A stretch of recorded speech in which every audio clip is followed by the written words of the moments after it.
উত্তেজিত জনতা, চিৎকার চেঁচামেচি আর অর্ধনগ্ন এক বিদেশির অস্বাভাবিক আচরণ, এমনই এক নাটকীয় ঘটনার ভিডিও সামাজিক মাধ্যমে ছড়িয়ে পড়েছে। ভিডিওতে দেখা যায় শরীর জুড়ে ট্যাটু করা ওই বিদেশি কখনো রাস্তায় চিৎকার করছেন, কখনো পথচারীদের দিকে তেড়ে আসছেন, আবার কখনো বাড়িতে ঢুকে ভাঙচুর চালাচ্ছেন। তার আচরণে মুহূর্তেই এলাকায় আতঙ্ক ছড়িয়ে পড়ে।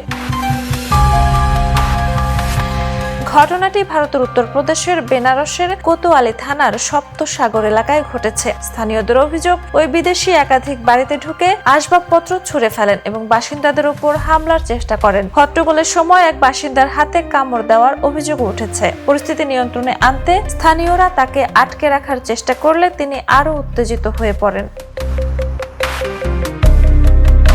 জানা গেছে ওই ব্যক্তি ইতালির নাগরিক। খবর পেয়ে ঘটনাস্থলে পৌঁছায় পুলিশ।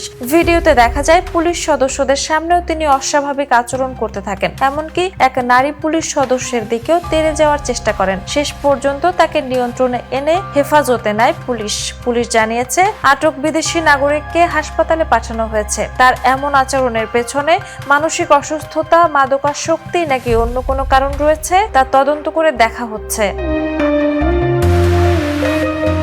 এদিকে সামাজিক মাধ্যমে দাবি করা হয়েছে তিনি অতিরিক্ত ভাং সেবনের কারণে নিয়ন্ত্রণ হারিয়েছিলেন। তবে এ বিষয়ে পুলিশ এখনো আনুষ্ঠানিকভাবে কোনো মন্তব্য করেনি, ফলে ভাইরাল দাবিটি নিশ্চিত হওয়া যায়নি। ঘটনার ভিডিও অনলাইনে ছড়িয়ে পড়ার পর অনেকেই বিস্ময় প্রকাশ করেছেন। তবে তদন্ত শেষ না হওয়া পর্যন্ত বিদেশি নাগরিকের আচরণের প্রকৃত কারণ সম্পর্কে নিশ্চিত কোনো সিদ্ধান্তে পৌঁছানো সম্ভব নয়।